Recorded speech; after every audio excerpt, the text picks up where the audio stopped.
Kaming natalakay at ang dami hong nagmensahe sa akin na sana raw ay matalakay natin uli kahit bahagya yung ibang bagay, lalo na yung patungkol doon sa GAA ng 2025, yung budget, at kung paano po ito related dito sa hindi talaga concern at hindi po talaga interest ng Marcos administration mapabuti ang buhay at kalagayan ng ating mga kabataang Pilipino. So yan po ang ating pag-usapan at ang title po natin ngayon ay ang GAA 2025, 65% po nito January pa lang ay nagamit or na-allocate na.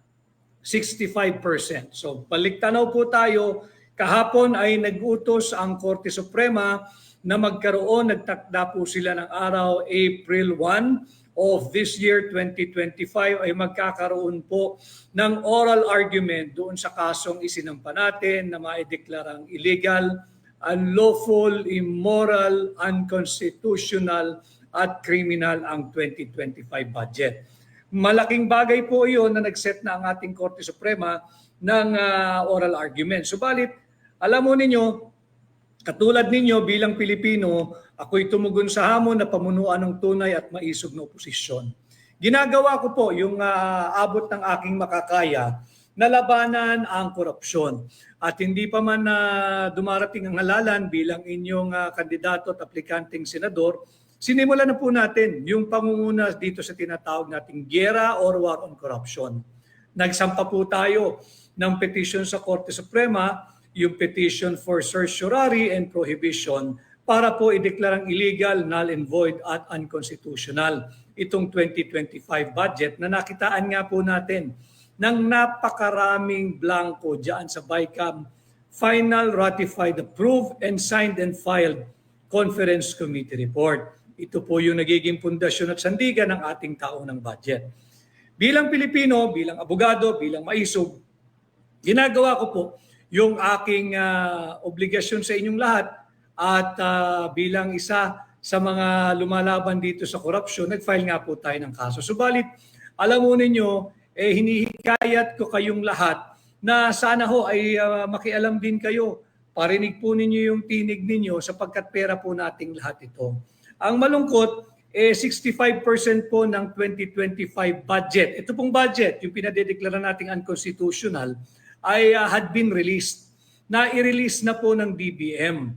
65% of this 2025 illegal, immoral, unconstitutional, and criminal budget, 65% po nito ay na-release na ng DBM. January pa lang. Makikita natin, kaya tayo ay sinasabihan at inaakusahan at destabilizer. Kitang-kita natin ang motibasyon ng Marcos administration. Paspasin ang pag-release ng pera sa 2025 budget. Bakit? Natatakot po sila na mag-issue ng TRO at maging permanent injunction at ideklarang unconstitutional itong 2025 budget.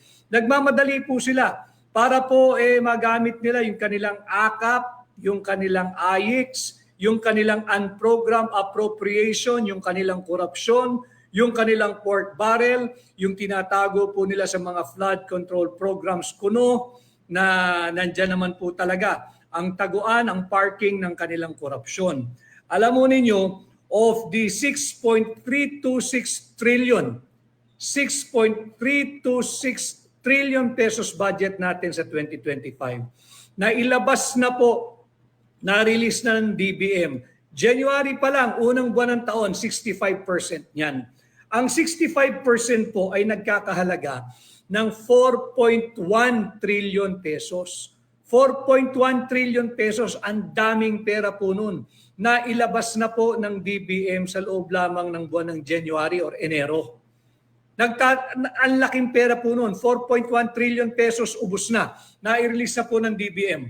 At ang natitira na lamang po sa 2025 budget ay 2.22 trillion pesos.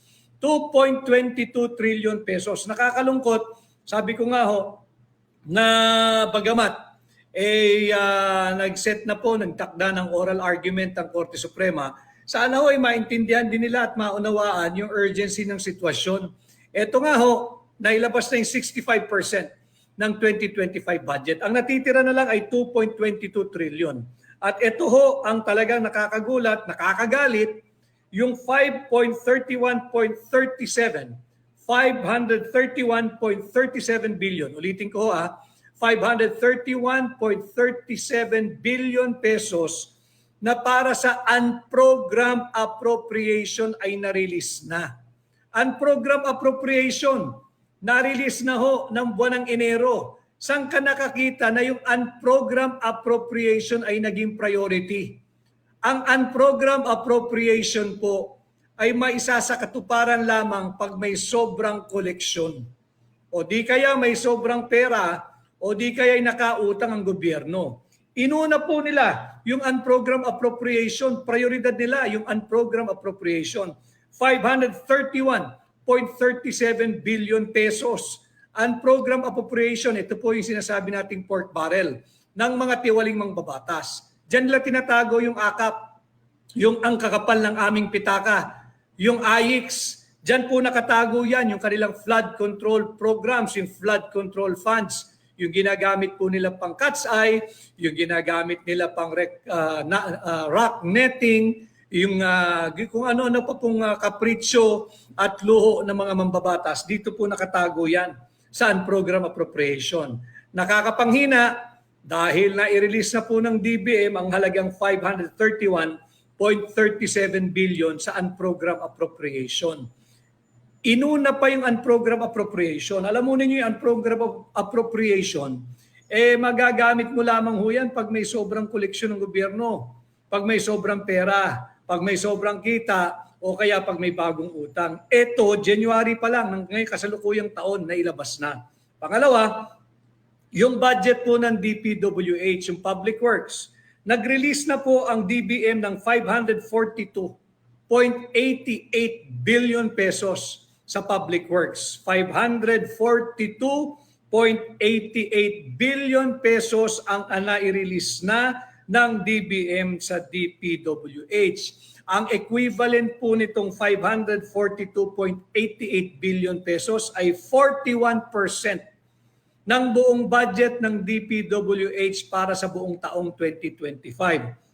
Yung 542.88 billion, ito po'y 41% ng 1.088 trillion allocation o pondo ng DPWH. January pa lamang ho, release na ng DBM ang 65% ng ating 6.326 trillion pesos budget.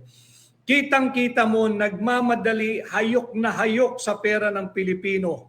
Nais nilang mailabas agad ito bago pa makapag-issue ng TRO o dili kaya ay magkaroon ng permanent injunction at madeklarang unconstitutional, illegal, invalid, unlawful, immoral at criminal itong 2025 budget ng Marcos administration. Bakit po tayo nalulungkot? Sapagkat kagaya po nung ating napag-usapan kahapon, baka naman pag lumabas na yung order ng Korte, halimbawa katigan talaga ng Korte Suprema at ideklarang unconstitutional ang 2025 budget, paper victory na lang ho, paper victory. Tagumpay tayo sa papel na lamang, sa kautusan na lamang, sa decree na lamang ng Korte, sa order na lang ng Korte, sa ruling na lang ng Korte.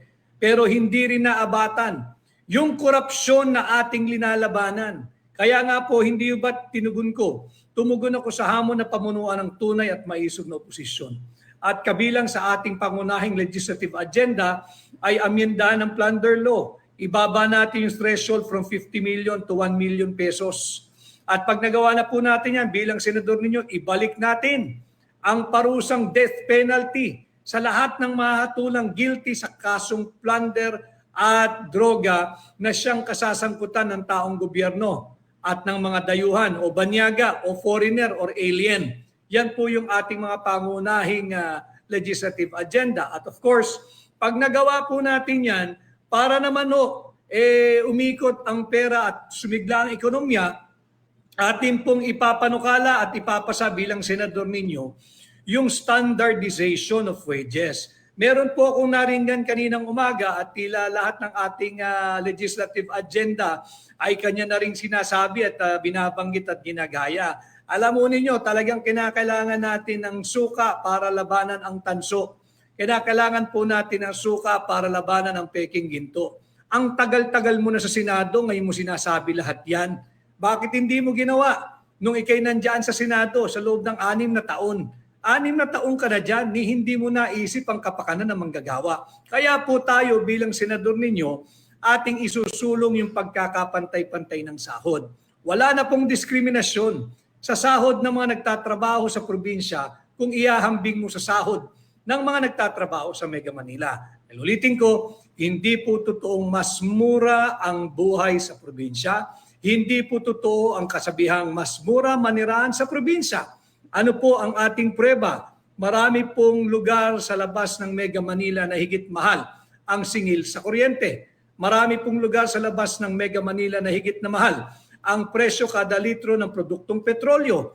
At marami pong lugar sa labas ng Metro Manila, ng Mega Manila, na pareho lang po ang presyo ng isang pirasong manok na may isang pirasong kanin at may isang pirasong gravy sa Jollibee dito sa Mega Manila. Yun din ho ang presyo ng isang pirasong manok na may isang pirasong kanin at isang pirasong gravy sa mga probinsya. Pagpapatunay na hindi mas magmura o mas magaang ang manirahan at tumira sa probinsya. Kaya po ito ay ating isinusulong. And of course, itong ating pinag-uusapan ngayong hapon, ating pong pakababantayan ang taunang proseso ng tamang pagpasa ng ating national budget. Hindi po kagaya ng prosesong ginawa sa ilalim ng Marcos administration.